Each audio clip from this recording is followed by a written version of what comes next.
All it took was one bad day. Alright, so Batman the Killing Joke. This is a movie that was based straight off Batman the Killing Joke, the comic book, and it's something that fans have wanted to see for a long time. For this movie, returning, you have the voice of Kevin Conroy, Batman himself from Batman the Animated Series, and you have Mark Hamill, Luke Skywalker. Yeah, he's playing as the Joker, and he's always been a great Joker from the animated series. Now, I took some notes for this movie, like, look at all that shit. For a 1 hour and 16-minute movie. Now, this movie, there are a lot of stuff I gotta talk about, so let's get into it. Now, the opening sequence, the extra half an hour, they needed that to flesh out Barbara Gordon's character and Batgirl.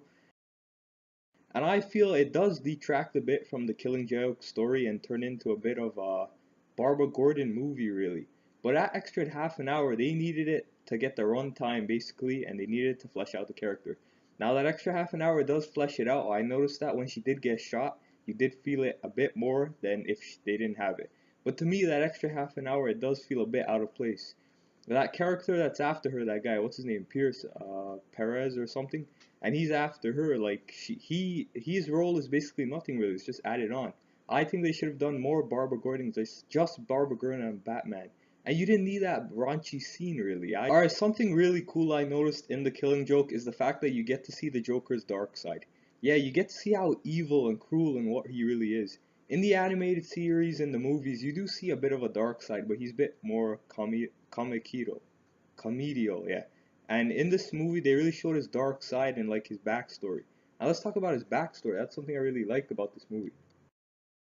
Now Joker's backstory in this movie, I feel it was the best done part about this movie. They showed him flashbacks and cutscenes, but it was done really good, I gotta say. And the backstory really does help to explain his character. And when stuff is happening, you actually feel for him. When his wife died, when he's struggling as an actor, when he fell in the thing and became the Joker, the toxin, you really feel for the guy. And I really like the origin story that they put for the Joker in this version.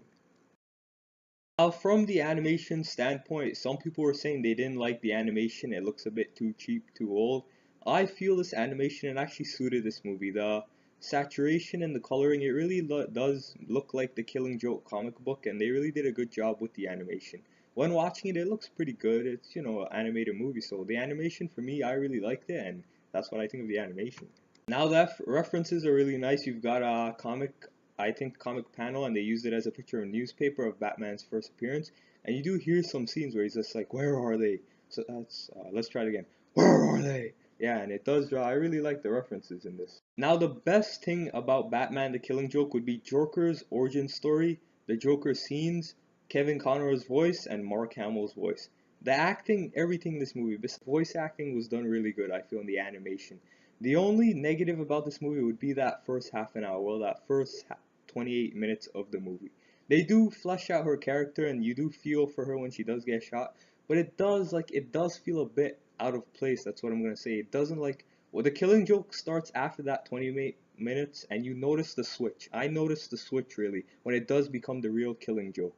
So that's one negative I feel with the movie. Those first 28 minutes, they don't tie in like with the bad guys and stuff. They just flesh her out. But I think they should have done a better way with fleshing her out, or maybe different story writing, something. But other than that, Batman the Killing Joke, after that first 28 minutes, it was pretty good. I enjoyed it. It was really nice. It was straight from the comic panels and everything, so that's something I really liked about it. So for Batman the Killing Joke, I'm gonna have to go with a 7 out of 10. That would be a B minus.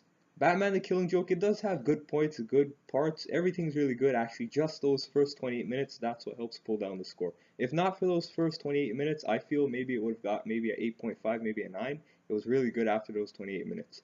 But those first 28 minutes, that's what does drag it down, I feel. So anyways, guys, if you like what you see here, remember to hit that like button and subscribe. Until the next video, I'll see you guys next time.